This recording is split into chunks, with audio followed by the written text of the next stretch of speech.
কিনা দেশের প্রশ্নে বাংলাদেশের স্বাধীনতা সার্বভৌমত্ব অথবা ন্যাশনাল ইন্টারেস্টের অন্য কোনো প্রশ্নে যদি জিয়া পরিবার আপোষ করে থাকতো তাহলে তো এই এত অত্যাচার নির্যাতন জিয়া পরিবারের উপর দিয়ে যেত না। এবং জিয়া পরিবার কিন্তু শুধু একটি পরিবার নয়, ওনারা কিন্তু বাংলাদেশের লক্ষ লক্ষ পরিবারকে রিপ্রেজেন্ট করছেন এবং আমাদের মতো সাধারণ জনগণ কোটি কোটি জনগণকে তারা রিপ্রেজেন্ট করে থাকেন। আমাদের কথাগুলাই ওনাদের রাজনৈতিক কর্মকাণ্ডের মাধ্যমে প্রতিফলিত হয়। অতএব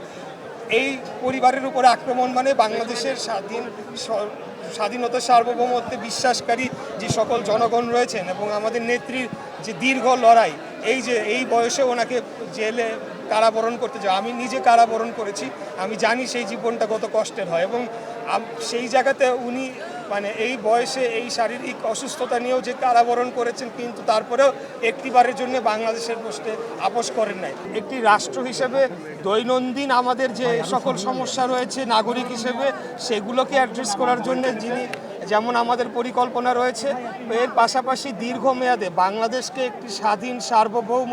এবং এক কথায় যদি আমরা বলি ইন্ডিপেন্ডেন্ট, আপনারা জানেন ভৌগোলিক অবস্থার কারণে আমরা একটি নাজুক অবস্থায় রয়েছি। এখানে নানাবিধ বা মানে এই উপমহাদেশীয় এবং আন্তর্জাতিক যে পরাশক্তিগুলো রয়েছে তাদের একটা বিশেষ ইন্টারেস্টের কারণ হয়ে দাঁড়িয়েছে। এর মধ্যেও বাংলাদেশকে কিভাবে আমরা ইন্ডিপেন্ডেন্ট রেখে আমরা যে একটা স্বাধীন ভূখণ্ড পেয়েছি, স্বাধীন রাষ্ট্র, স্বাধীন পতাকা, স্বাধীন সংবিধান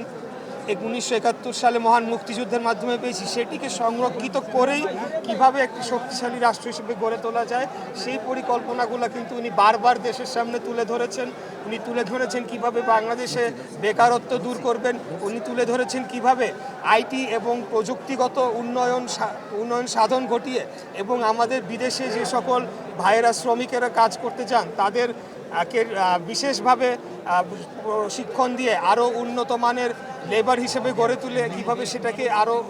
আমরা এক্সপোর্ট খাত থেকে আমাদের যে রেভিনিউ আসে সেটিকে বাড়ানো যায় সেই বিষয়ে উনি বিস্তারিত বারবার জাতির সামনে তুলে ধরেছেন। উনি তুলে ধরেছেন যে আমাদের বর্ডারে যে সকল সমস্যাগুলো হচ্ছে, আমাদের বর্ডার কিলিং থেকে শুরু করে ট্রান্সন্যাশনাল ক্রাইম এবং আমাদের অভ্যন্তরীণ রাজনীতিতে বহির্শত্রু বা রাষ্ট্রের যে কোনো ধরনের হস্তক্ষেপ সেগুলোকে রোধ করার জন্য কিভাবে একটি শক্তিশালী গণতান্ত্রিক কাঠামো গড়ে তোলা যায় এবং একটি পার্লামেন্টের উপর ভিত্তি করে বাংলাদেশকে গড়ে তুলবেন সেই সকল সমস্যার সমাধানগুলো উনি দিয়েছেন।